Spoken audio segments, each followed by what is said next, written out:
the UK's Premier League. I wanted to share that story with you guys. I just wanted to show you how individuals are willing to make a sacrifice to go and get what they want.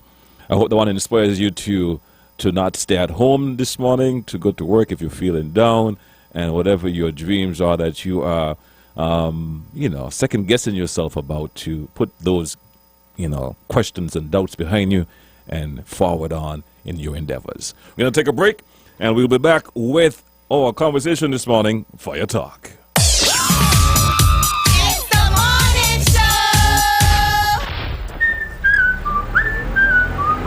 What has you so happy? My home internet just got upgraded, and I didn't even have to pay for it. What? Which network you have? Flow! Now I can get the fastest fiber internet in St. Kitts and Nevis for the lowest price. Fastest internet for the lowest price? What's the catch? No catch, my friend. 100 megabits per second for just $135 a month. With Flow, you truly get the best internet experience around. Switch to Flow for the fastest fiber internet at the lowest price. Visit a Flow store today. Conditions apply. Funerals are expensive. They can put financial strain on relationships and even put families in debt for a long time. At Nagico, we offer the Nagico Serenity Plan, which allows you to make decisions about your final send-off, cover your funeral costs, and can go towards your final affairs like outstanding loans. Contact Nagico today for a free quote so that your goodbye can be done with dignity. Nagico Insurances, fast, fair, and always there. Give your car some TLC with CNC Auto Services Limited, located on the Bay Road Industrial Park by Steer. We're your local agents for genuine Honda parts. Plus, we've got some sweet deals happening right now on suspension and brake parts, ignition coils, coolants, oils, and filters, with tires priced at $188. We've also got car batteries at the crazy low price of $345. So don't wait until your car is in dire need. Stop at CNC Auto Services and Honda today. Telephone 465-9317. For some speedy service and some unbeatable prices, your ride will thank you. Be a music festival VIP with Skelec. From May 15th to June 16th, clear your bill or make a payment of $500 or more on your arrears and stand a chance to win a VIP entry to the St. Kitts Music Festival. Skelec is giving away 2 VIP tickets for each night. In addition, one ultimate winner will win transportation to the festival and a Pamper Me package of up to $200, which can include hair, makeup, massage, manicure, or a pedicure. Drawing will be held on June 19th. Customers should not be in arrears for more than 3 months. Terms and conditions apply. Skelec, powering the community.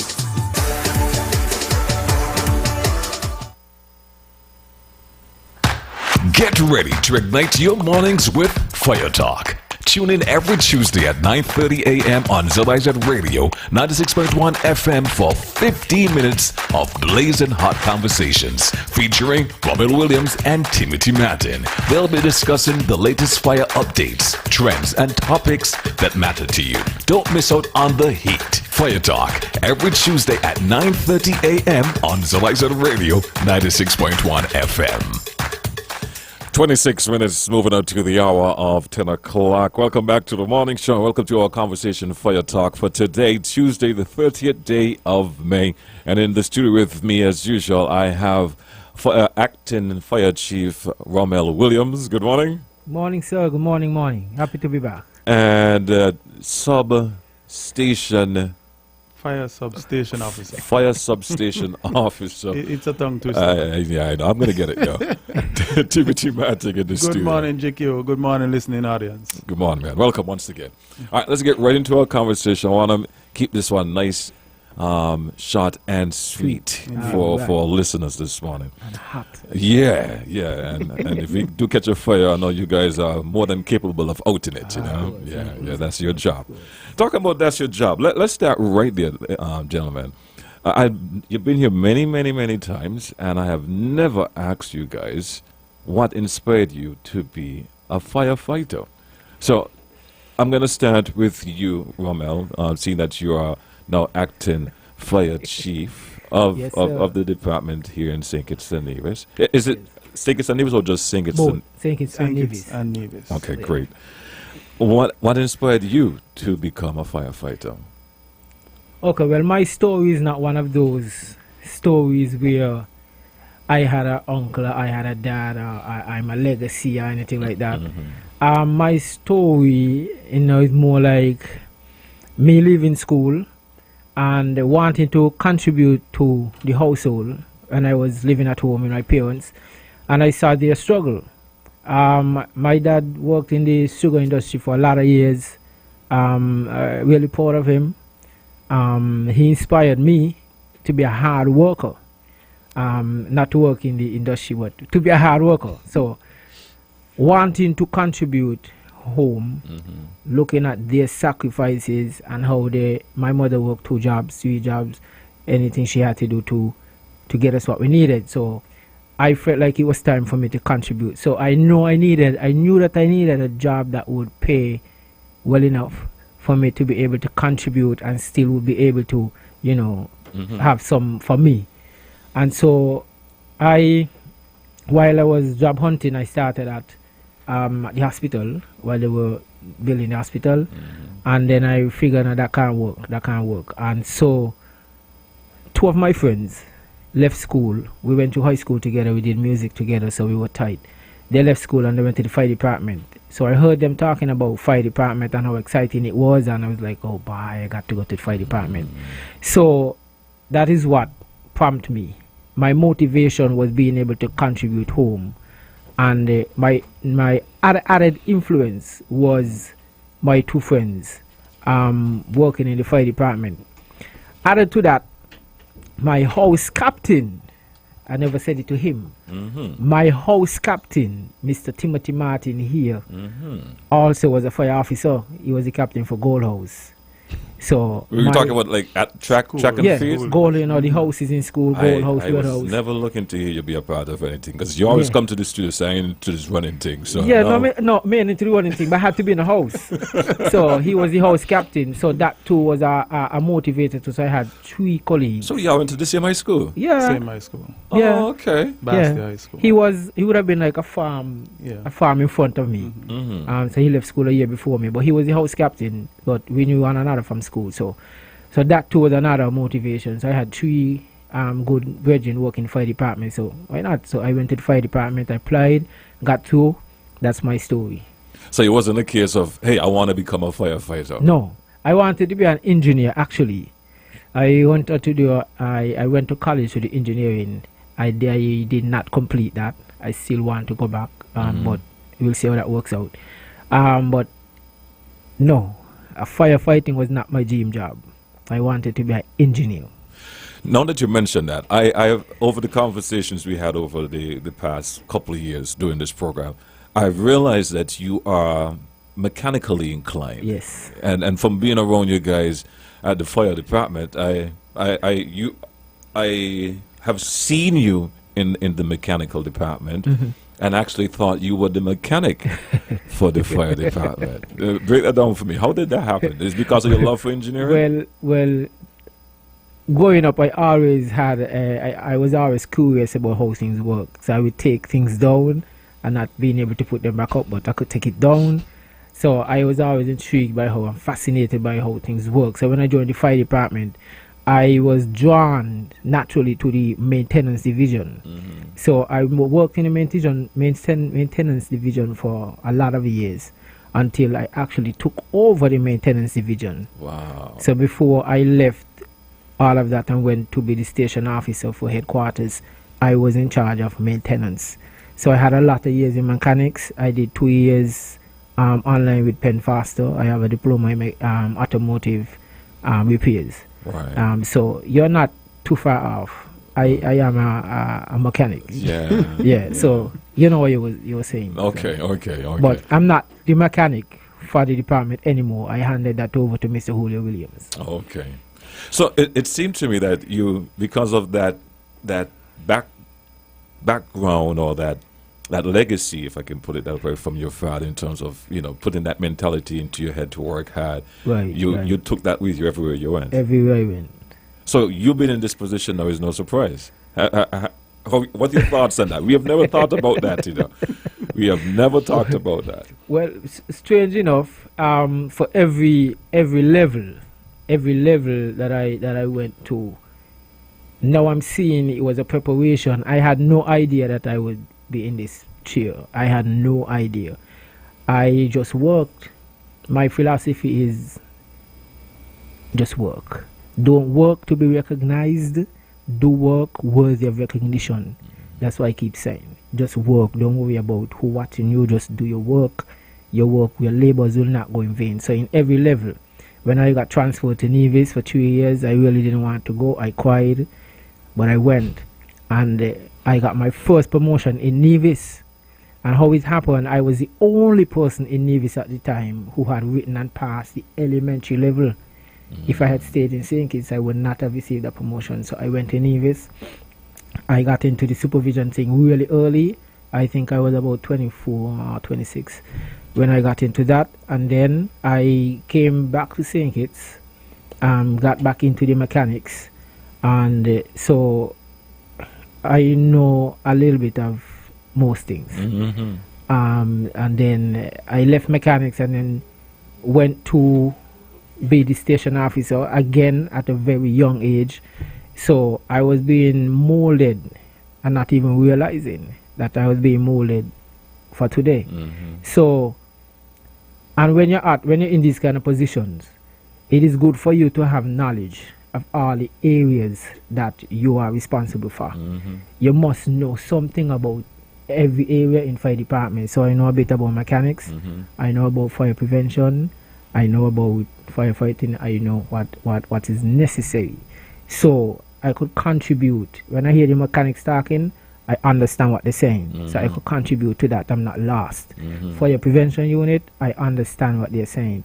The statistics unit in St. Kitts started off simple with me putting some stats together and bringing them and presenting. That's how statistics started.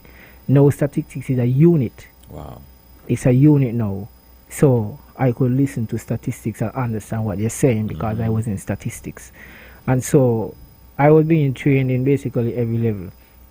I received countless trainings in search and rescue, both urban and wildland search and rescue, airport firefighting. So I have training in that. So we could talk about that and I could contribute to that. The emergency field, we have countless training in emergency medical response. I've been trained at the basic EMT level twice. So I could contribute to that conversation as well. So every level, you will just be trained and molded. But my focus was just coming to work and contributing to the work on a daily basis, not focusing on trying to get to this position, right? So you wasn't goal driven in terms of, hey, I want to become the fire chief and this is what I'm going to do. You just did what you had to do. I just came to work and did honest work.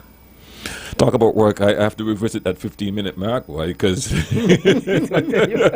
that's what I'm saying. I still need to hear from Timothy. Yes, please. You need to. Timothy, what about you? What inspired you to become a firefighter? Well, I first learned about the job as firefighter from a very good friend of mine. Had a good buddy of mine, and he joined the police force.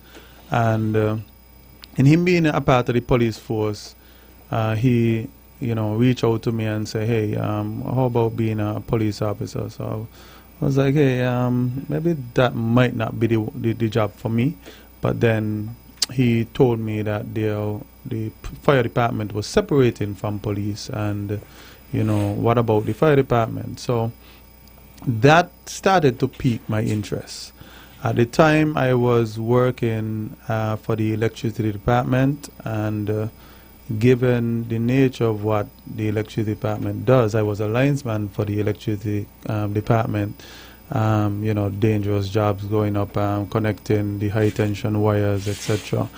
And the dangerous side for fire, it did not scare me. It actually kind of drawn me closer to it.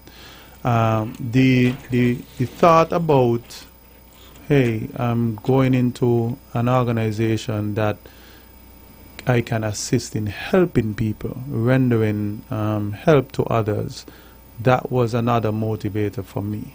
So, combining the fact that it's a dangerous job, I am a bit of what I would call a adrenaline junkie. Yeah, I've heard Rommel mention that on numerous occasions. Numerous occasions, I should say. So, I mean, if there is any type of scenario that takes you over a cliff to rescue someone, I mean, I am first in line, you know. No, that you mentioned that. What's the name of the department you say he is Fire prevention. Fire prevention department. Now, unlike Rommel, who got drawn into the mechanical side of things, listening to you express how you feel about going that extra mile to save someone's life and how rewarding that felt for you. Walk us through when did that jump out at you being at the fire department? I know it wasn't when you walk in the door and sign up. No, it wasn't. It wasn't. Well, I have had opportunities of going along with persons when they went to do presentations. And given when I was a child, I grew up in church, and they taught some basic things at church. Teaching, for example, was one of them. Seeing the way persons would go up and teach the congregation things. So that always intrigued me. So I was always intrigued about teaching, helping persons to learn and understand things. So going along with persons who went to do presentations and seeing them do inspections, I being a curious person as well, it drawn me to find out more about, hey, how do you go about doing certain things? What can we do to enhance someone's company to prevent fires from breaking out? So it started there, and I just grew to love it even more until the persons who took that lead then, they were no longer in the service, and that just fell into my lap, so to speak. So that's why when the fire department is doing any presentation on the outside, you're the go-to guy. I am the go-to guy. Yeah, okay, that makes sense. And also, your how can I put it, your level of comfort being at the electricity department. I saw the video that they put out during their week of activities, and you're the firefighter at hand. They're doing the presentations. I said, Timothy Lakey just fit right into this thing. So you were a linesman. Yeah, I was a linesman for the electricity department. All right. So what is the most challenging part of your job? I've never asked you guys that. And off of the bat, I would say, going to fight fire. But from listening to you guys over the years, I realized, you know what? Let me just ask the question and I'll assume. So back to you, Rommel. What's the most challenging part? Okay. The boss said you shall go first. So one of the most challenging things in my mind is the emotions that families go through in terms of losing their homes, their livelihood. It is always heart-wrenching for me to see families go through that, and even more so when there is a life lost. I am a bit of a softie for when persons go through things like that. I sympathize with them a lot. So when it comes to that side of things, that is always challenging for me. Make it worse, hearing, or seeing that a young child is involved, and so it doesn't even have to be fire related. Even an accident, a traffic accident, which takes the life of someone. That stays with me. What about you, Rommel? Well, you would find that we both would have the same challenges. We both share the same profession, so our challenges would be similar. But however, one of the challenges for me is not only having to deal with the emotions that you have to share with the families, or even with your own fire officers. One of the challenge for me is having to deal with the fire officers on a daily basis. Some of them, they can be, and we live in a real world, so I don't want to make it look like fire department is this perfect place that doesn't have any issues. We have a lot of problems, and some of which you're not having to deal with the officers from different background, different views, different opinions, and then when they want to use views and opinion to try and dictate this, what should happen and how this should happen, that is a challenge. Trying to get persons on board so they understand, hey, this is what it is. You cannot operate based on an opinion. This is what it is. And so sometimes this is a challenge to get them to come on board, to bring them on board. That is challenging. But of course, and also having to deal with a sometimes unforgiving public, community. Sometimes, and I can understand their concern, but sometimes we need to understand that we are the professionals and we understand how this should be done. While you see that it should be done another way, sometimes I have to deal with the fact that I cannot respond in every scenario. Can't respond. Sometimes I just need to say, you're the professional, just leave that. But the public needs to go to a point to understand that we are the professionals, we train for this thing, we understand what we are doing, while you might feel like something might have been done this way or that way. The best way is not to try and criticize or demoralize a fire officer while he's outside there trying to save lives. You don't do that. If you could always come to the station, we encourage persons to come to the station so we could have fruitful conversations, because what you are saying may very well be something that we need to change to improve on our efficiency and our response. But sometimes it is very discouraging and demoralizing when you stay out on the road and why are you doing yes, that too is a challenge, having to deal with that kind of thing. Right. We try to keep that mentality of staying focused and blocking out the noise. I'm surprised you brought that up. I wasn't looking for you, but I did ask. I did ask. But now that you mentioned those challenges, let me ask this now. What is in place for dealing with emotional, how can I put it, adversities, if for lack of a better term to put it across? Or is that something you guys deal with on your own? Well, we have what you call the briefing, but there are avenues where some officers are affected more severely than others as it relates to post-traumatic stress, if that's what you want to call it.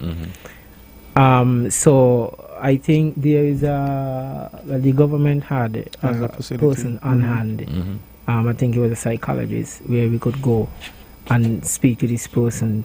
Even we as supervisors, if we realize one of the officers was adversely affected by what they might have witnessed and a scene, what they would have encountered, or how a particular response might have affected them. There is, I think there was a psychologist, but there is an avenue for persons in those states to go and visit, a particular individual for counseling. Is the taboo aspect preventing your firefighters from using that resource, if I can put it that way? I know the society that we live in. Seeing that we're having a frank and candid conversation, I know the option is to go there, but are they taking advantage of it? Well, I can't say that they are taking advantage of it or not.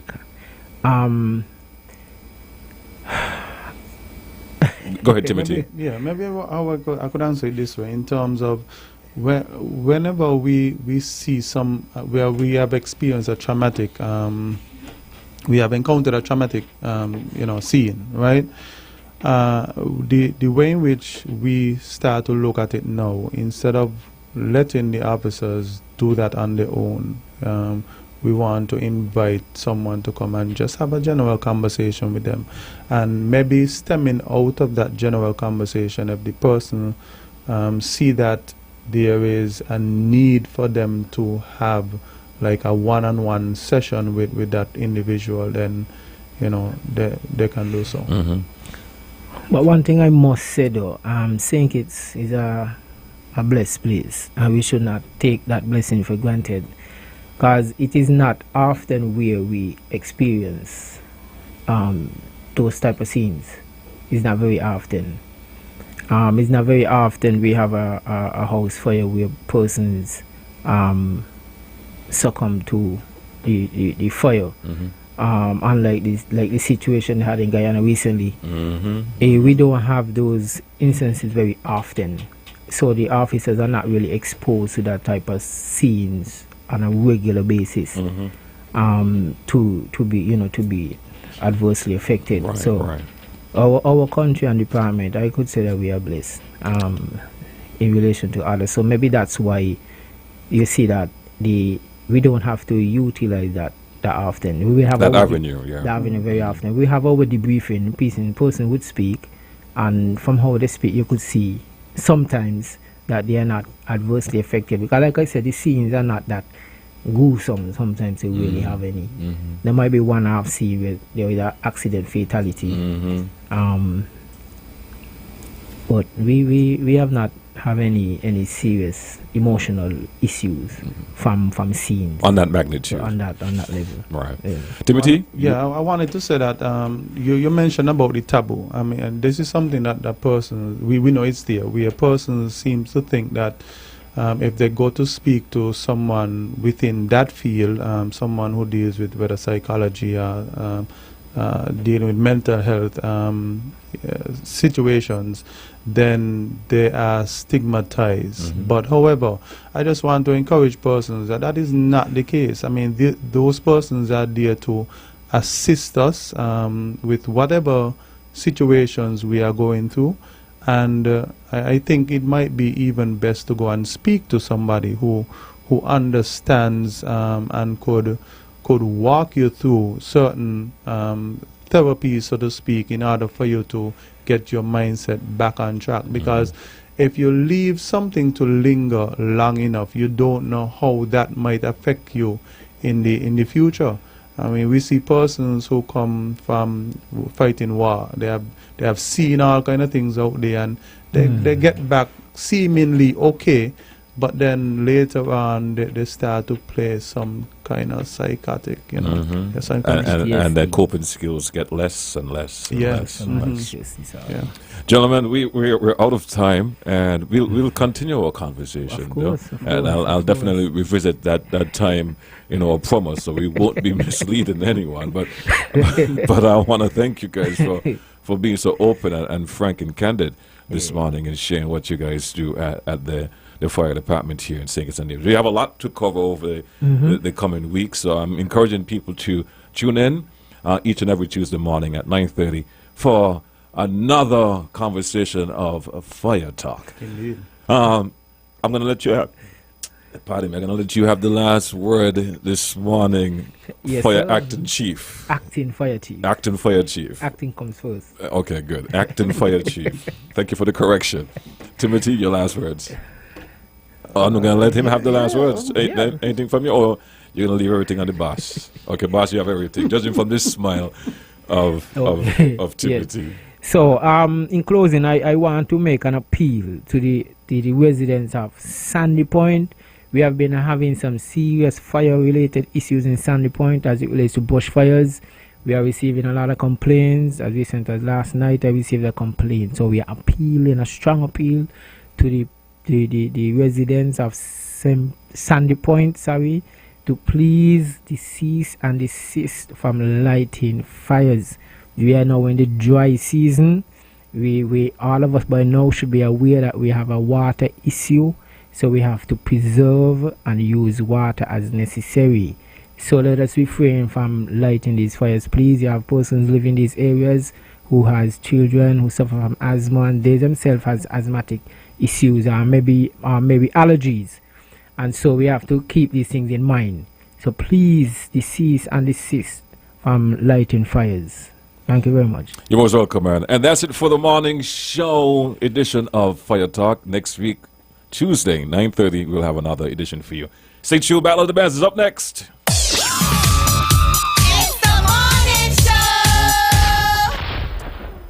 Do you know that the cable has a real live customer service representative available every day until 9 p.m.? Just call 465-24